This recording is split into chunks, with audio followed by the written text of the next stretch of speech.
రైతు సోదరులకు నమస్కారం. మనతో రైతు కన్నబోయిన లింగయ్య గారు, గ్రామం వెంకటాపురం, మండలం నిడమనూరు, జిల్లా నల్గొండ. వారు ఈ మధ్య అప్సా ఎయిటీ వారి బెండ చేనుకు కానీ తోటకు కానీ వాడడం జరిగింది. ఎందుకంటే రైతు చాలా విసిగి వేసారిపోయారు.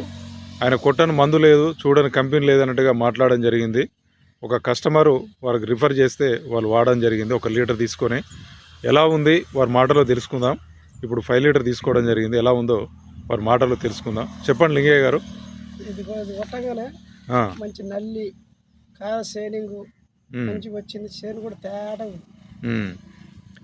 ఈ బెండ చేను మీకు ఇచ్చినప్పుడు చాలా చిన్నగా ఉండే, గ్రోతింగ్ కూడా చాలా తక్కువ ఉండే. ఇప్పుడు ఎట్లుంది పూత గానీ ఎదుగుదల బాగుంది. ఎట్లా కాయ షైనింగ్ కానీ రోగం కంట్రోల్ అవుతుందా? దేనికి వాడిరు మీరు? నిమ్మకు తోటకు వాడిరు. తోట ఎట్లా ఉంది? నీట్గా ఉందా? అంటే విపరీతంగా మీరు రసాయన మందులు వాడుతురు, అది కంట్రోల్ అవుతలేదు. ఆ రోగం కానీ మంచిగా దిగుబడి రాకపోవడం ఇవంతా ఉంది. పెట్టుబడులు విపరీతంగా పెరుగుతున్నాయి. లేకుండా నల్లి మొత్తం కంట్రోల్ అయిందా? ఎందుకంటే నల్లి సమస్య ప్రధానంగా ఉంది రైతులకు, అది కంట్రోల్ అయిందా?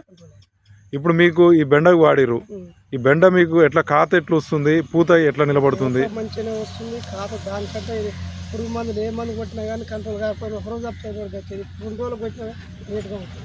2 రోజులు కొట్టినా ఆగుతుందా? 2 రోజులు కొట్టినా ఆగుతుంది. అంటే దీనివల్ల రైతుకు పెట్టుబడి తగ్గినట్టుగా. ఇట్లా రైతు ప్రతి ఒక్క దాంట్లో మీరు వాడుకోవడం వల్ల మీకు బెనిఫిట్ అవుతుందిగా. ఇంతకుముందు లీటర్ తీసుకురు, ఇప్పుడు 5 లీటర్ తీసుకుంటారా?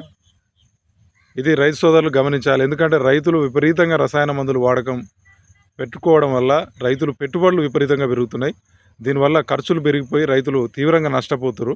కాబట్టి అప్సైడ్ వాడుకొని మీరు పెట్టుబడి ఖర్చులను విపరీతంగా తగ్గించుకొని దిగుబడి పెంచుకోవచ్చు. ధన్యవాదాలు.